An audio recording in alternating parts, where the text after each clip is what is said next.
Au Niger, le gouvernement prédit un départ rapide des soldats français tout en espérant maintenir une coopération avec Paris. Des discussions sont en cours entre l'armée française et nigérienne pour faciliter le mouvement des moyens militaires français présents au Niger. Nous allons en apprendre davantage avec notre invitée, Nasarata Sissé. Bonjour Nasarata. Bonjour. Alors, comme on le disait tantôt, des échanges sont en cours entre l'armée française et nigérienne. Est-ce que vous pouvez nous préciser quelle est la nature de ces échanges? Oui, effectivement, des échanges de coordination fonctionnelle existent localement entre militaires pour faciliter les mouvements de moyens militaires français immobilisés depuis la suspension de la coopération antiterroriste après le coup d'État de fin juillet au Niger. Ces échanges ont été confirmés par l'entourage du ministre français de la Défense, Sébastien Lecornu, mais sans préciser la nature de ces mouvements, leur ampleur ou leur déroulement, et sans évoquer de retrait. Les discussions en cours entre Paris et la junte sur les mouvements militaires français au Niger portent sur le retrait de certains éléments militaires et d'une partie de ces effectifs matériels militaires. Le premier ministre nigérien nommé par les militaires au pouvoir, Ali Mohamed Lamine Zeine, a déclaré que des échanges étaient en cours pour obtenir un départ des soldats français. Les échanges qui sont en cours devraient permettre très rapidement leur retrait, avait-il déclaré au cours d'une conférence de presse.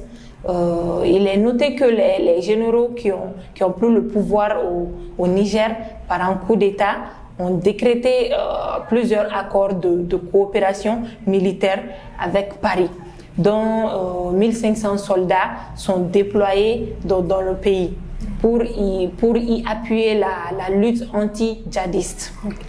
L'un de ces textes contient un préavis d'1 mois qui a donc expiré dimanche selon eux. M. Zeine a toutefois assuré que son gouvernement espérait, si possible, maintenir une coopération avec un pays avec qui ils ont partagé énormément de choses. D'accord. Alors, quelle a été la réaction de la France face à la déclaration du Premier ministre? La France, en tant qu'ancienne puissance coloniale, a refusé de reconnaître les nouvelles autorités de Niamey et a maintenu son ambassadeur et sa présence militaire au Niger, malgré ces exigences des nouvelles autorités qui ont destitué le président Mohamed Bazoum du pouvoir lors d'un coup d'État. Cependant, la France aurait entamé des négociations avec le Niger en vue d'un éventuel retrait d'une partie de ses troupes. L'ambassadeur de France, Sylvain Ité, est resté au Niger malgré les appels des autorités nigériennes à quitter le pays. Le régime militaire nigérien a même ordonné à la police d'expulser l'ambassadeur de France et lever son immunité diplomatique. Mais l'ambassadeur a défié la junte et est resté au Niger. La France a des forces militaires déployées au Niger, notamment sur une enclave aérienne à Niamey, située dans une base militaire nigériane, sur des postes avancés dans la zone des 3 frontières entre le Niger, le Burkina Faso et le Mali. Cette zone est connue pour être un refuge pour les djihadistes du groupe État islamique. D'accord, merci beaucoup pour ces informations. Merci.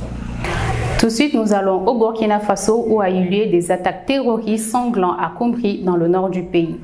Au Burkina Faso, les attaques terroristes continuent de se produire. Le 4 septembre dernier, une attaque à Kombri dans la région du nord a provoqué la mort de 53 combattants, dont 17 soldats et 36 volontaires pour la défense de la patrie qui avaient été déployés pour faciliter la réinstallation des populations délogées par les groupes armés terroristes. Les attaques récentes sont dirigées contre les forces de défense et de sécurité et leurs supplétifs, alors que la plupart des attaques précédentes étaient dirigées contre des civils.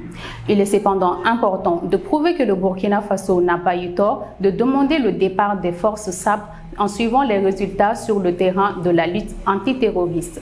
Selon le communiqué, des opérations de riposte immédiatement déclenchées et appuyées par plusieurs vecteurs aériens ont permis de neutraliser plusieurs assaillants en deux routes et de détruire leur matériel de combat. L'armée rassure que les opérations sont toujours en cours dans la région.